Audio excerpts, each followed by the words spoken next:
everyone, my name is Chrissy and welcome to my channel. Today we're doing a book review of Belle by Beverly Jenkins. Don't be mistaken like I was that this is a readaptation of Beauty and the Beast. It's not. Just because it's named Belle does not mean that that is the case.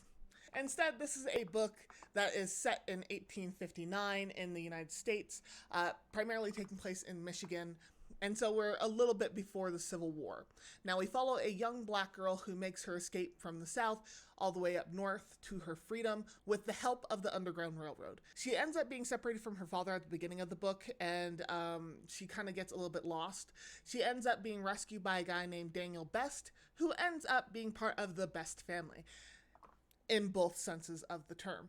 The Best family are conductors of the Underground Railroad, and they're also very outspoken abolitionists during that time frame. The book primarily centers itself around the romance of Daniel and Belle.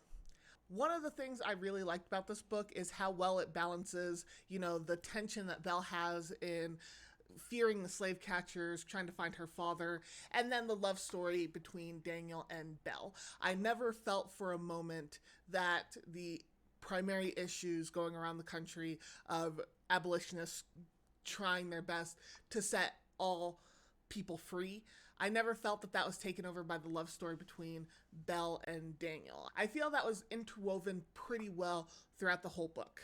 Admittedly, when I first started reading this book, and I realized that it was not a Beauty and the Beast adaptation, I thought that this would just be a very sad novel. I was prepared for just tears all the way through, mainly because of the subject matter of, slavery and all the oppression that was going on during that time period, the oppression that's still going on today. All the things happening, I thought that it was just end in nothing but tears.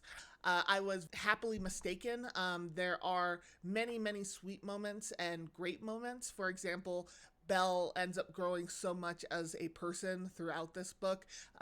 When she finally settles into herself with freedom, she makes her own business. She's finding her own autonomy and her own personhood, which is fantastic to see in this book. Then there's just the interactions between Belle and the Best family, not only her interactions with Daniel and their love story going on, but also the relationship that Belle has with Daniel's younger sister, Josephine, or Jojo as she's called, was a great thing to see, the female friendship that was going on. And then also Mrs. Best, Daniel's mom, just being an overall fantastic role model to Belle and just being an overall very awesome and generous person, along with her husband, Mr. Best. Now, a lot of times what I see in romance books as far as conflict goes is the conflict is primarily between the two love interests, which makes sense for a romance novel. However, there's actually not that much conflict between Daniel and Belle in their own two senses, as in they don't really have a lot to argue over or fight over. Okay, yes, I see the cat. But as I was saying, the actual conflict isn't so much between Daniel and Belle themselves, but rather the circumstances that surround them. For example, Daniel has a fiance, and that's kind of the main conflict as far as their romance goes, is he's already intended to someone, or he already has an intended, and his intended is not very nice. This was a little bit new to me as far as romance novels go. I wasn't quite used to having two characters who got along so fabulously and continued to get along so fabulously throughout the book. I was kind of waiting for them to get into, arguments and all that kind of stuff, but it didn't really happen. I think that more books showcasing that of, circumstances and situations that are the primary conflict as far as romance goes and why two people don't get together automatically is a good thing to showcase. So I really applaud this book for managing to do that, and to do that in such a unique way that I've seen so far. One of the personal preferences I kind of wished for this book is that Belle had gotten together with the Morgan twin. One of the Morgan twins. The Morgan twins. Yeah, just a polyamorous relationship between all three of them. No. No. Rather that she got together with one of the Morgan twins, mainly Jeremiah. And that's because when we first meet the Morgan twins, they're already so nice and so kind, and they're really funny. So for me, it was just more of a personality preference. It's not to say that Daniel's not nice and kind. He actually is very, very much so.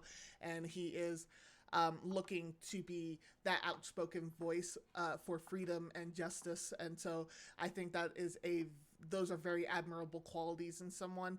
So it makes sense why he is the main male character. but he can be a little bit dry. And, Belle does point out that he's a very serious person, and he admits to that because of everything that's going on and because of the things that he wants to do with his life, that, yeah, he is a serious person, and that's just kind of how that goes.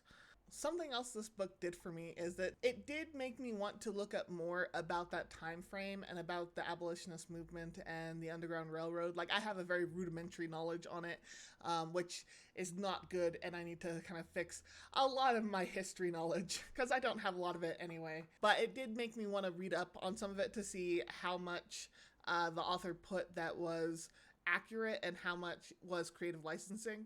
I did see that she put a lot of research into it, so I have a feeling that there's not a whole lot of creative licensing as far as the history aspect of this book goes, which I think is very awesome that an author is able to do. I do recommend this book very much, especially if you're looking for a sweeter type of romance. There's no hanky-panky going on. There's no like hot and heavy stuff happening. Instead, it's just a sweet romance between two characters who are looking for human connection. I'll have to look up if there's another book that features the Morgan twins, or at least one of them. That would be amazing, because I think they deserve a happier ending than what they got. Not to say that they didn't have a happy ending, but it's just a more happier or ist ending is what I'm going for. Thank you so much for watching. Press that thumbs up button if you like this video. Press subscribe if you like seeing this person talk about books. And as always and forever, may get lost in a book.